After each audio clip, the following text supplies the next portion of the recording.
Hi, this is Phil, and I'm here to tell you all about the Capes and Lunatics Patreon. Get early access to all of our interviews, including the monthly Chichester chats with writer and comic book legend D.G. Chichester, new episodes of classic Capes and Lunatics shows, including The Quantum Zone, This, That, or the Third, and many, many more specials, all completely uncensored. Access starts for $3 a month, full video when you pledge $5 a month. Check out the link in our show notes, or go to patreon.com/CapesandLunatics. Hope to see you there. Hi everyone, this is Phil. What you're about to hear is parts of a Batman The Long Halloween special that Lilith, Tyler, and I did back in 2016. For those of you who don't know, Batman The Long Halloween took place it was 13 issues. It took place from one Halloween to the next, and each issue every month was a different month. So there was basically a year-long special we did. We decided to dust it off and get it out to you this year as a Halloween, all October Halloween special. So we condensed the 13 episodes down to 5 weeks. So yeah, you'll hear 2 to 3 parts depending on the week all month. So what you're about to hear took place over the span of a year, so you'll hear it all this month in October as another Batman special. So you'll get your regular We Are the Night, the Batman podcast, and you'll get a Batman special all month. You're welcome, Ray. Alright, so sit back, relax, and let's get to some Batman The Long Halloween.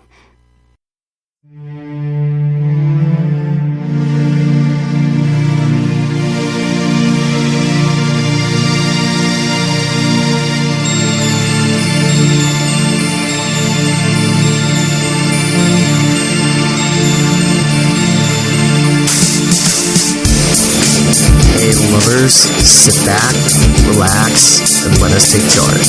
You know why? Because it's that time of year again.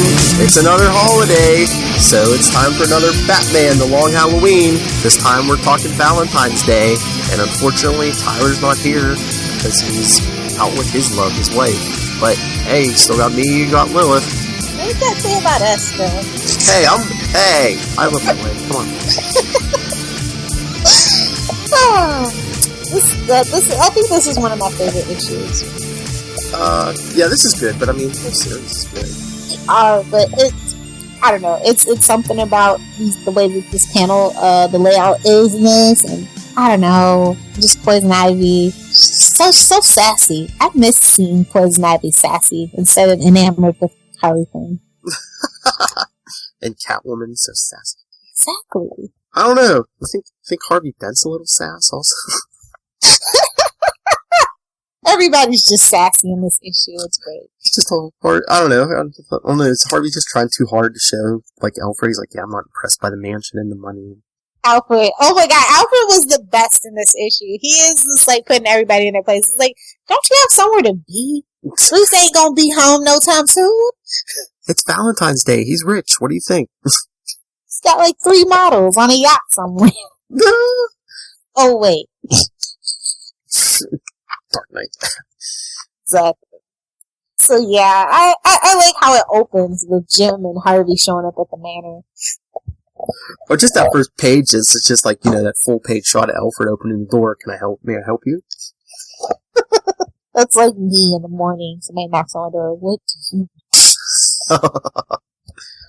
The graveyard was really a nice touch too. I like that we're still kind of seeing the consequences and repercussions of all these actions. But it reminded me of the Phantasm, which came out before this, by the way, right? A little bit, that graveyard scene.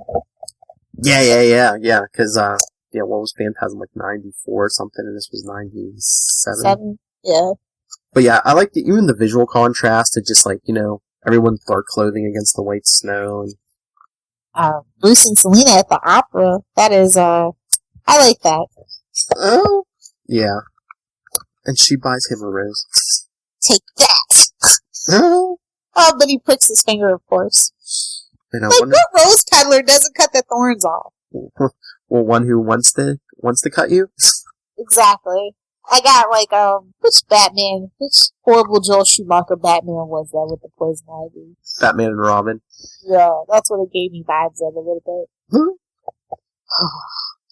Anyway, yeah, this is a good issue. Like, I loved all the character interactions in this one especially. I feel like we got to know Bruce, not necessarily Batman, but Bruce a little bit better too. Yeah, I mean, of course it's a year one tale, so yeah, I think they kind of play up he's more Bruce angle than Batman at this point. Which we've completely lost Bruce in the latter years, which I think is why this is so refreshing. Mm-hmm. So what about Maroni? With its assistant Vernon. I was just what? just brazenly pays him off in a kitchen full of employees. Like, yeah, here you go. Oh, I feel like this was really a shorter story, but I think it's probably about average of all the other stories, but it just felt really short. I just remember rereading it, and I'm like, this went by really fast. Yeah, maybe they just didn't give us as many scenes, but yeah, it's like the same length. Yeah. And was it Maroni's men just sitting ducks in the car? Oh, that was great. Get shot and blown up. Just for good measure. Leave the box of chocolates in the gun. That kind of people, honestly. Oh Lord, is that what you're getting for Valentine's Day? AK-47 bullets, hopefully. Not even joking. And then I was gonna say, I guess Gordon and Den stopped at the same place to get stuff for their wives. So they both come in with like the same box of chocolates. Old Man's Pharmacy.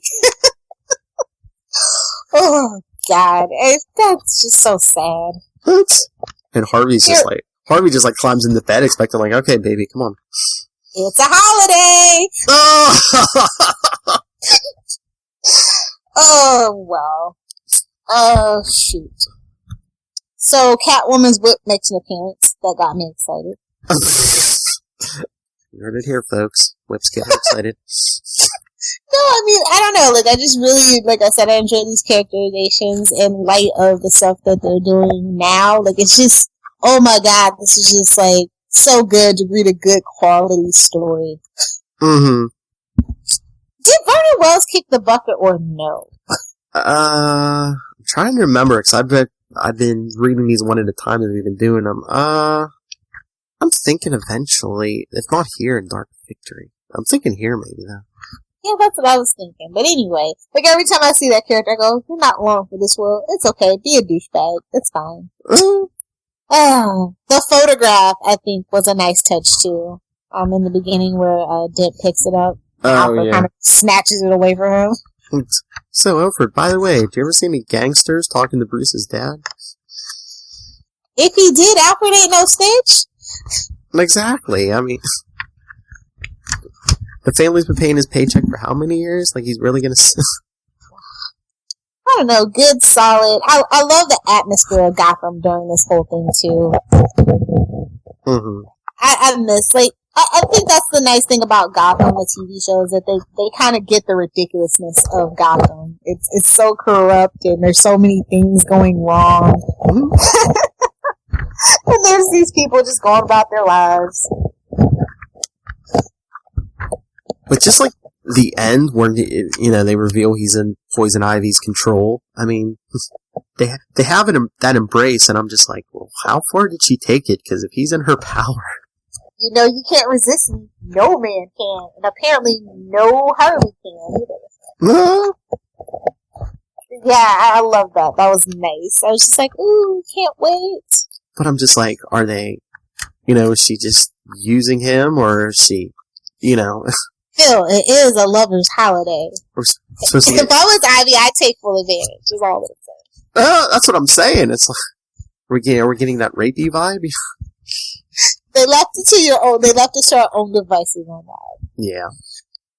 But yeah, like I said, I have all the original copies of these, and just looking at the ads to, like, so dates it and, like, tells you exactly, like, look, Birds of Prey coming out as a one-shot. Oh my God! Oh yeah, watch, the DC Watch This Space page, look who's coming, Electric Superman. Wow. Yeah, that's when this was. Yikes. Why you gotta make a girl feel old? You? I was way older than you. Not by that much, but yeah, it's just, oh my god. Every time I reread these, it's just such a good story. I just can't believe none of this is canon anymore. Not that it ever was, really, technically, right? It was part of Legends of the Dark Knight, so it was it kind of was, it kind of wasn't, because I think they are always like, yeah, it's not continuity, but then meanwhile, so much of it, when it came in the continuity, like, I think this kind of made it in the continuity, and even, like, the whole, the Venom story arc, when they introduced the drug Venom, that kind of came in the continuity, yeah. With Bane and everything, so. DC's always had a problem with that, haven't they? Well, I think their whole thing is always like, yeah, it's not in continuity. Wink, wink. If if in your head canon you can jam it in there, go ahead. But. So what was your favorite panel? I was gonna say probably anything in the graveyard, but I don't know. At first I was gonna say that full page spread of the Roman pointing the gun at him, but it might be probably when he grabs Catwoman, like on page 10, that like next to last panel. Oh, page 18 is my by far favorite, with the limo and it's candy and it's black and white and the box is red. I love those when they do that. It's great. But yeah, I mean, this art is so great. I like every issue almost just like, yeah, that full page spread could be a poster. I think that was the point of it too, though, as well. Mm-hmm. Because, noir film posters make great, like, posters in your house. And, this is what that's inspired by, all that stuff. So, they weren't really, like, full-on embracing the stylistic quirks of everything. So, yeah, that's another great thing about this story. Wait, has that always been Poison Ivy's phrase, or did that come up in this one? Because she uses it again in, like, Batman 608? What, then you can't resist me? Yeah. I don't really remember her using that except for here and, like you say, Batman 608 or whatever. I feel like I heard it 2 other times somewhere. I just can't put my finger on it. Well, you know why. Is it in the movie? Well, no. From this and the Hush storyline, didn't Jeff Loeb write both of those? Oh, yeah. Okay. That makes sense. So I would say probably every Jeff Loeb Poison Ivy, every time he writes her, she says that. Okay. That makes sense. So what would you give this as a grade, sir? I'd have to say, probably B+. It would probably be an A. I just, maybe a little more action, like that, For me, it's an A-, definitely. Like I said, we got a lot of Bruce, and I love him at the opera with Selena, and everybody's just so damn sassy. It's just so great. Like, I think we had enough action in the last 2 issues that it's okay to lull in this a little bit. Uh-huh. And, Poison Ivy at the end, it's just like, ooh, okay. But, so we're close. B+, A-. Yeah. We're in the ballpark. So, did you, I don't know, I think this is the weakest cover, though, personally. Yeah, but it's like, what are you gonna do for Valentine's Day? I don't know, a real heart? with some Poison Ivy wrapped around it? I don't know. Yeah, but maybe they don't want to give away the Poison Ivy, Yeah, this one I didn't know what to expect from it. I was just like, okay. So, anything else on this?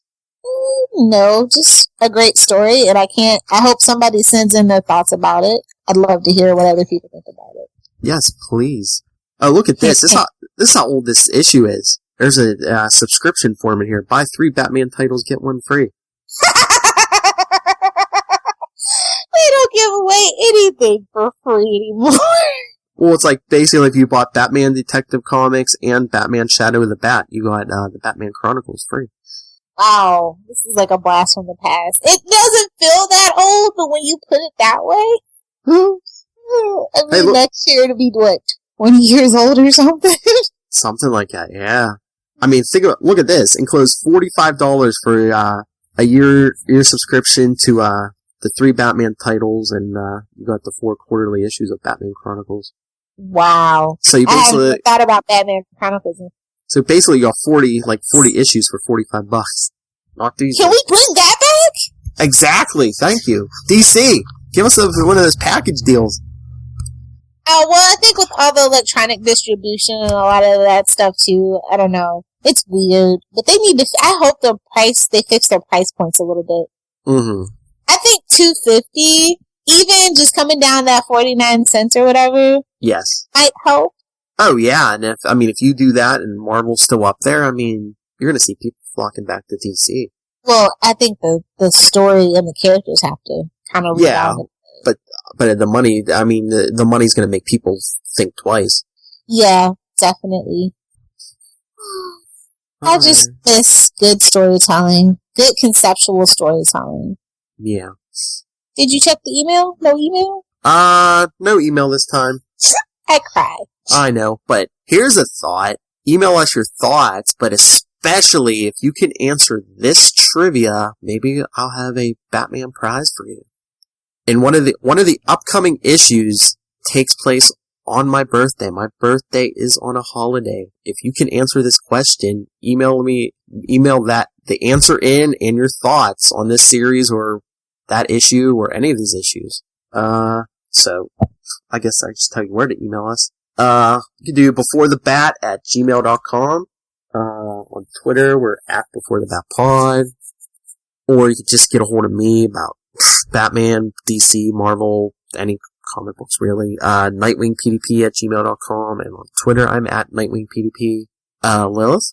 Well, you guys can find me on Channel 52 for all your DC Nation news. You can also find me talking John Constantine with Phil over on Newcastle Crew 2.0 podcast.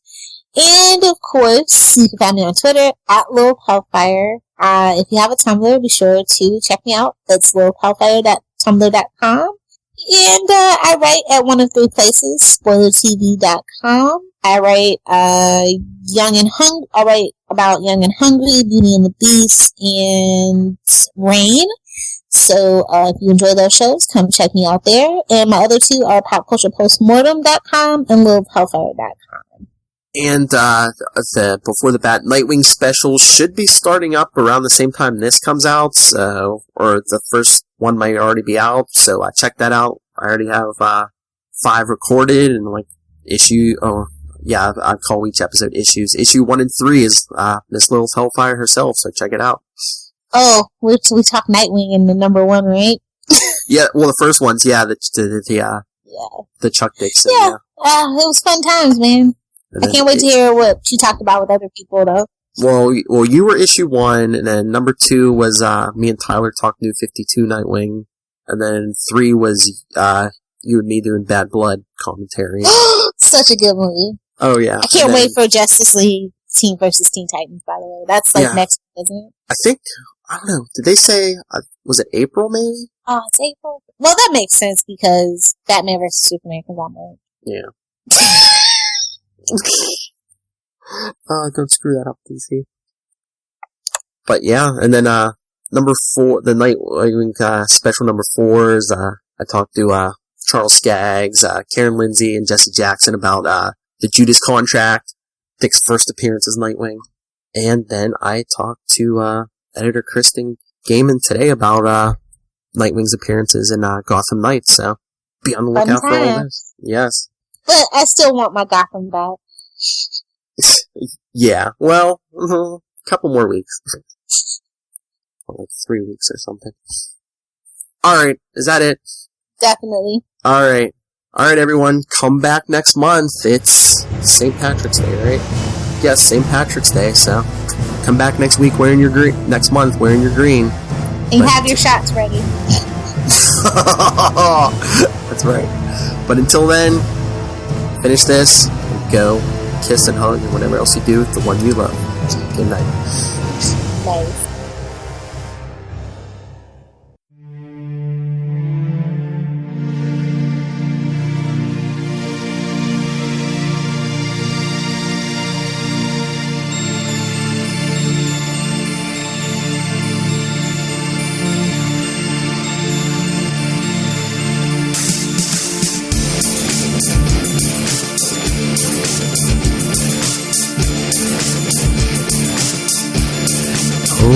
everyone. Happy St. Patrick's Day. It's me, Phil, for Before the Bat and World's Finest. Tyler and Lilith couldn't be here today. Schedules conflict. Life gets in the way sometimes. So it's just me this week, or this month. So don't be too disappointed. But so I thought I'd join you for Batman: The Long Halloween issue 6. Like I said, is St. Patrick's Day.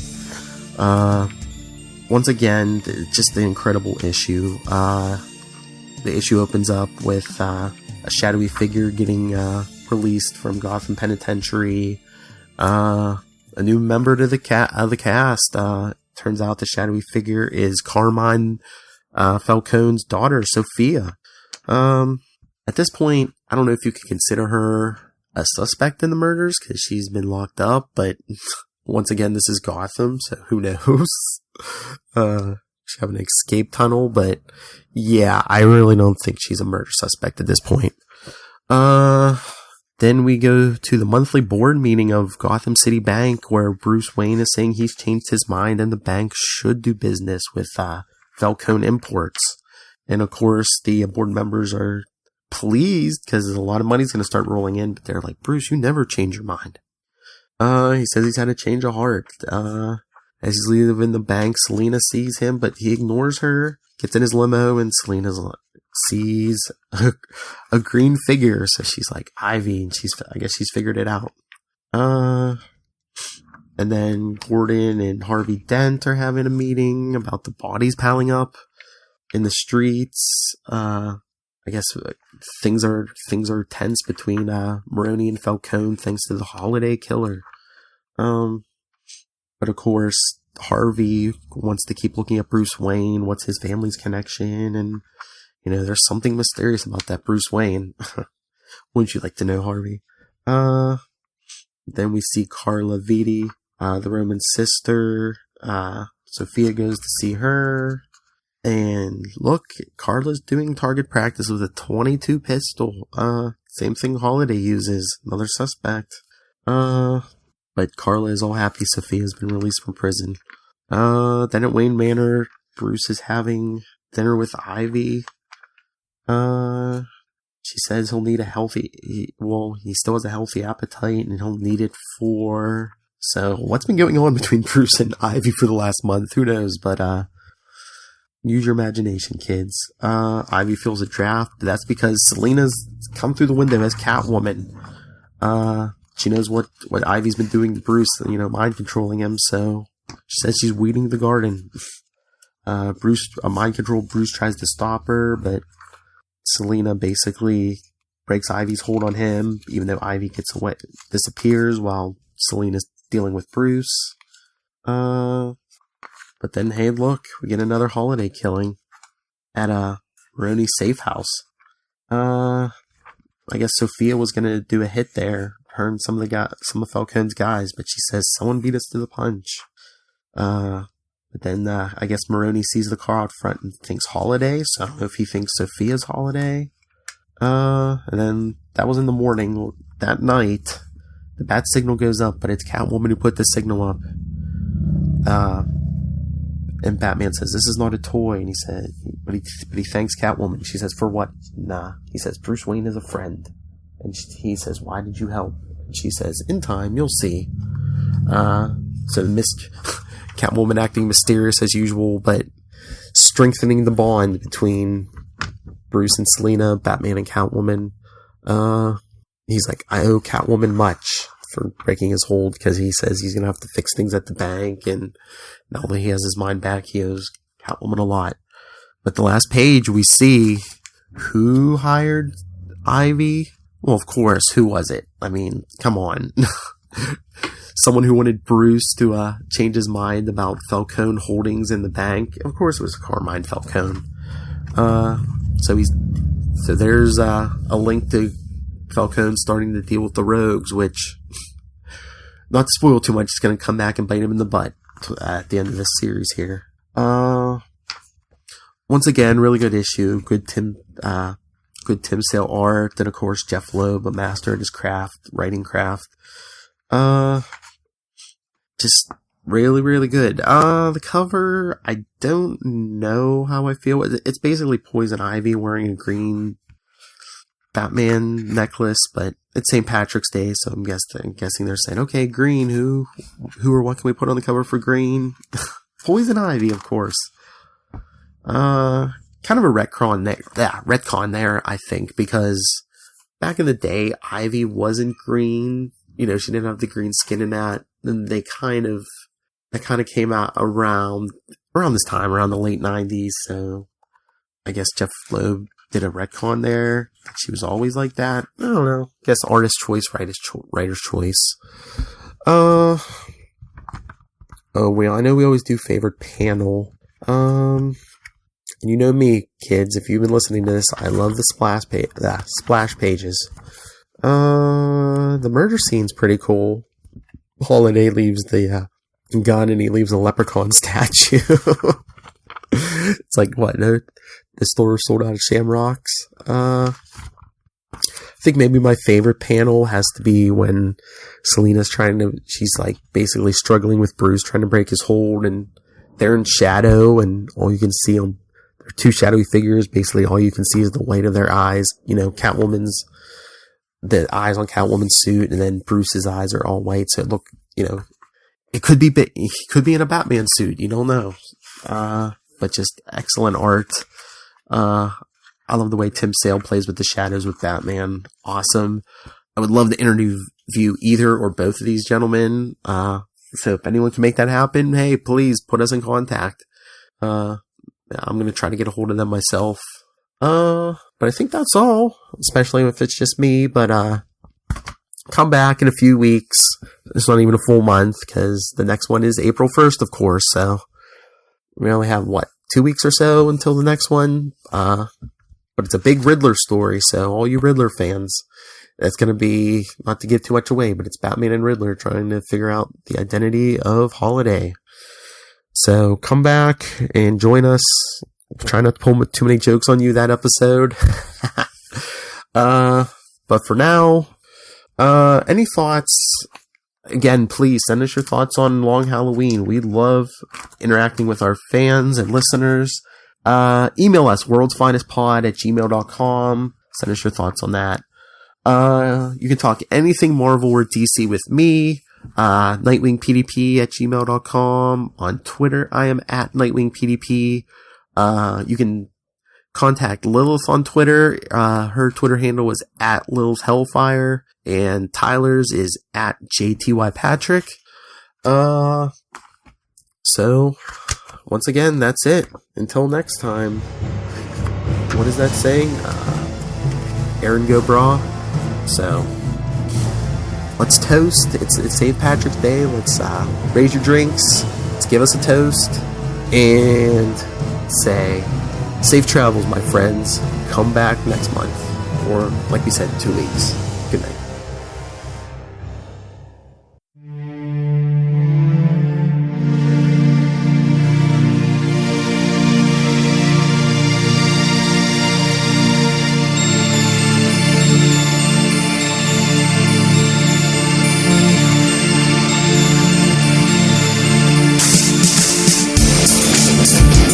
Hey everyone, it's Phil.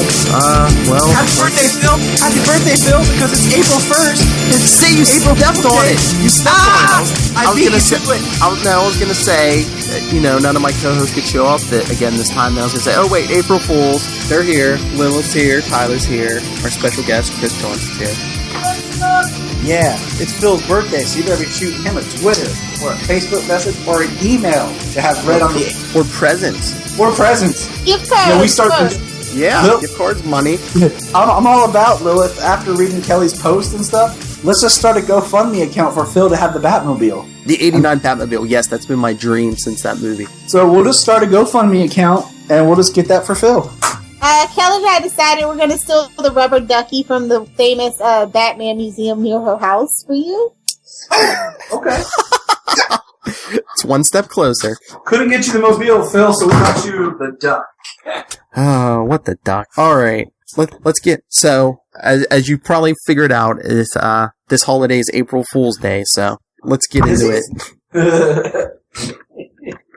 Alright, so you guys start. I don't know why I said you guys start. I'm like, hey! But I love the opening panel of just the Riddler and then like the numbers on Batman's face and just the Riddler being in this. Trying to put it all together at the same time Batman is. Because I guess the Riddler was hired to try to put it together. Well, what is this? It's just interesting because it's like the Riddler is usually the one who would figure it out, and he's putting it together at the same time Batman is, but he's like completely wrong, which is so weird for the Riddler. But it was was it on purpose though? Oh, you don't know. Maybe writing wise, at the very end, but the way that this chapter ends, it could very well be that this is the Riddler's joke.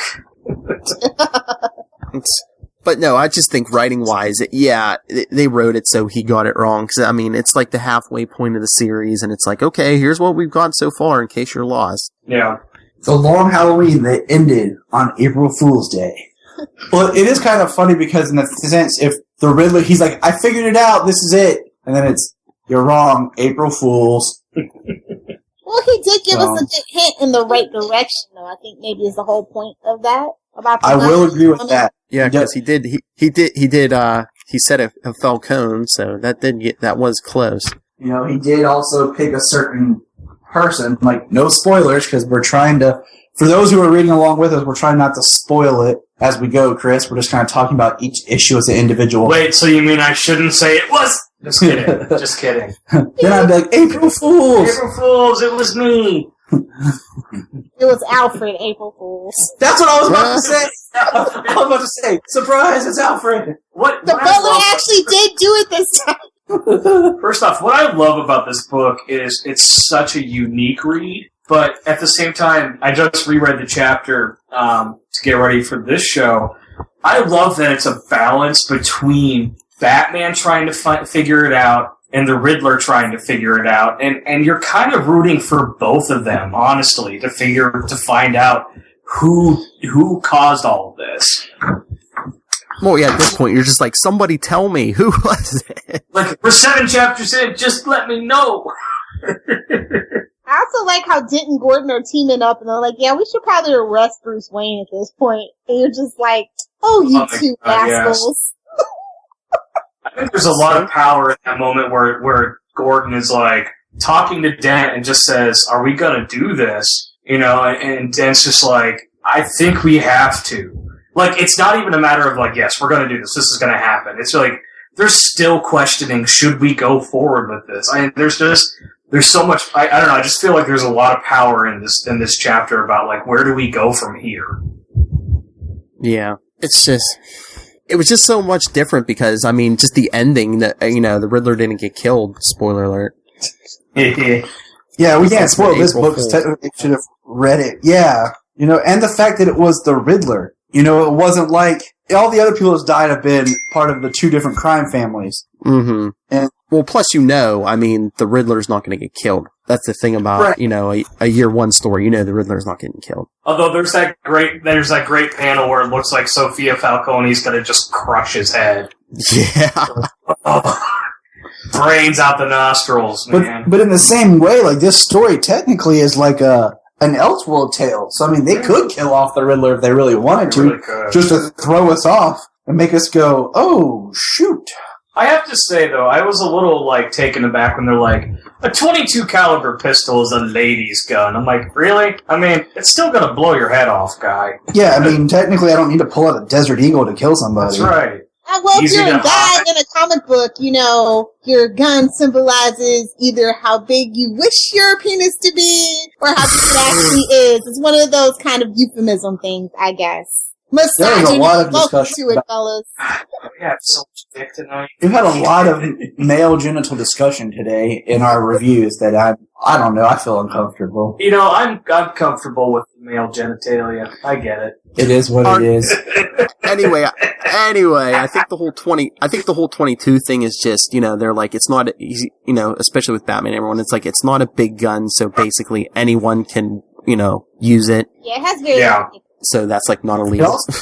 Could be a very common. Or is it a lead? Or is it a lead? A 22, a 2-2. Oh.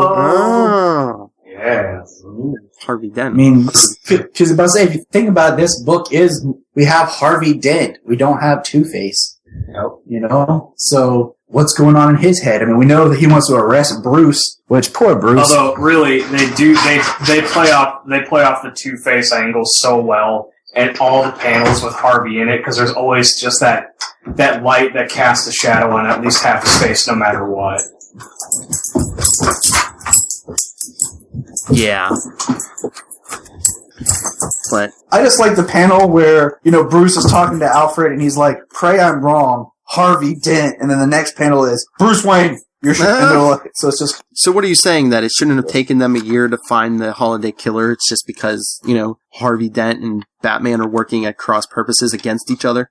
Could be. Or it's just because, a lot of times when they go after these criminals, it's because they're having a pattern, they're doing something, consistently. This is a one-off, we haven't identified the pattern, kill, but it's only once a month. Mm-hmm. So, I mean, they can say, okay, we know the next holiday is coming up, but they're really not sure where to look or what to do because they don't know who to protect, who to look out for. It could be either crime family or just, like in this, the Riddler was attacked. Yeah, I like this. I like this book because it's kind of like hey, if you missed a month, or you missed something, here we're going to kind of catch you up and kind of it's like we as readers are theorizing things. Yeah, we're wondering what if it's this person? And in the same instant, Batman and the Riddler are kind of doing the same thing that we as readers are doing, theorizing and discussing what the outcome might be. So it's like we're part of the conversation. Oh yeah, they're definitely the audience this issue. I like how Alfred's like, Batman, here's another suggestion for you. No, Batman.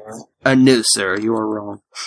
You signed my check, but you are wrong. But, what was everyone's favorite panel in this issue? Mine was, that second page, the bottom panel where, Batman has all the clues spread out on the table and is when he's walking everything out. I think mine is Alfred serving him tea, and he's like, "If I may, sir," and you just know he's just gonna give him good advice. Yeah, that's tough. I think my favorite panel was the bloodied arm in the bathroom. Oh yeah, because we get into that part of the story about Carla Vitti, which I always was like, oh man, although it's that's clearly not the ending, but that would be a really great story to follow on the side. But visually, I love the contrast of black and white, the noir style, and then just the bloodied arm that's all red. Yeah. That was also, heads up, Tyler had to step out to take care of Solomon really quick. Okay. Another good panel is the very last panel where it's the Riddler. When does the killer not kill? Looks like he pooped his pants. Yeah. Yeah, and another good noir scene. It's like that black and white. Yeah. Just the green. But also, I love that like I said earlier, that great moment where it looks like friggin' Sophia's gonna crush his head. And his face goes all white, yeah. That's so great. All the color just drains out of him. But that last page, the killer leaves his umbrella, and it's like, wait, the Penguin's a killer? Honestly, yeah, the first time I read this, God, who knows how many years ago, I was like, wait, who carries an umbrella like that? What? Is this a clue? Is this another clue for us? Or is it just because it's raining? Always raining in Gotham if it's not dirty snow. Yeah, it's because of the rain, and it helps keep the killer in shadow. Yep. How awesome would it have been if it was the Penguin, though? I know, we were haven't seen him yet in this series, and all of a sudden it's just, oh yeah, it's the Penguin. Something, I want to be the mayor. Completely out of left field. The very last page of the very last chapter, you just see, the silhouette of his face and just... I'm playing this stinking city like a harp from hell. Oh my god. He just says, at my funeral, let penguins drag me into the water. Not a bad way to go, just saying. Yeah. Ask them. Oh, yeah. Yeah, ask Falcone and Maroni's men, and they'll tell you there are worse ways to go. I still always get a kick out of the old school Bat computer because it's so huge and just unaesthetically pleasing. What, the giant Cray computer? It's like even the cartoon did a better job, and that was like 92, buddy. It's like it says it's like 66 Batman. It's like, yeah, put your punch cards in. Exactly. Oh, so many deaths in the flashbacks. I hope you've brushed up on your binary code. 00100001. Oh my god. Did anybody like the Catwoman vision? Oh, when they're saying, oh, maybe it's Catwoman. Yeah. For reasons. Because she's a woman and she's crazy. Just so funny, her in the full costume, wearing the coat and the hat. No, creeping around corners. Like, no one will know it's Catwoman if Catwoman wears a fedora. And exactly, and like her, I'm sure that's just like in Batman's head or something, but it's just like, her identity wasn't known at this point, so if she hadn't worn the outfit, everyone would be, if she actually was the killer, no one would know it was Catwoman. I can't remember the exact panel, but part of me really wishes there's like ear slits in the fedora that she wears so she can keep her cowl on. Well, I was trying to wait for Tyler, but I don't know. Did we talk this out? Because it was a good issue, but a lot of it was like recap, from the first 6 issues. And it should have been. It's the midway point. It's like, okay, they're basically saying, who do you think did it? Here's what Batman has. Here's what Riddler has. Do you have anything better? If so, email us, because we don't know either. Of course they do. Like, it is kind of that weird point where you can't decide, like, should we push this issue further and give more information away, or do we just be like, oh yeah, it's time to take that mid-book break? Yeah. Almost like a filler book. Because God, let's be honest here. By the time you get to this chapter, you may not remember what happened, in the first chapter. And that's why I was saying, like, in a lot of ways, this book felt like, hey, I'm gonna catch up. Like, for those who came in late, here is this issue. Yeah. But, we were gonna wrap it up, Tyler, but, what was your favorite panel? My favorite panel, honestly, with this one, I think because it's so different, but like you're talking about, it's where, Sophia has her hands around the Riddler's face, and she's like, looks like she's crushing his skull, just because it's so different. Like, I mean, of course I love when Batman says Harvey Dent, but we get a lot of those iconic shots, but just her crushing his face is memorable. So I'll go with that one. When she gives him the Lenny hug. Oh my god. Oh jeez. But is that about it then? Definitely. Yeah. Alright. Well, Chris, as our guest, you want to give your social media? Absolutely. You can follow me on Twitter on NotSoTinyDancer86. Tyler Patrick. You can find me at JTYPatrick. And then, of course, there's good old Phil, who's probably the second. I think he does more podcasting than Kevin Smith, honestly. He doesn't cry nearly as much, though. Yeah, that's true. Phil keeps his composure. Most of the time. Lilith. Oh, you guys can find me on Twitter at Lilith Hellfire. I'm on Tumblr. It's lilithhellfire.tumblr.com. And Reddit, just Lilith Hellfire. Inbox me. And as for me, you should all know my information by now, but if you like Batman and DC Comics, check out Before the Bat, that I co-host with Tyler and Kelly, or World's Finest, that I co-host with Lilith. But the easiest way to get a hold of me, talk anything DC or Marvel, is nightwingpdp@gmail.com, and on Twitter, I am at nightwingpdp. And you can find me at the Krypton Report on Southgate Media. Well, but who cares about Superman this weekend? No, seriously. It's all that. Alright, well... I know where you live, Phil. I know where you live. Do you bleed, Tyler? Because you will. That's Phil's fix. Go figure. Alright, well, join us next month when we do Mother's Day. But, what a rough month for frickin' Bruce. Oh, yeah, the next 2 months can be rough for him. Mother's Day, Father's Day. But anyway, don't let anyone pull any horrible practical jokes on you, like, a bullet in the back. Good night.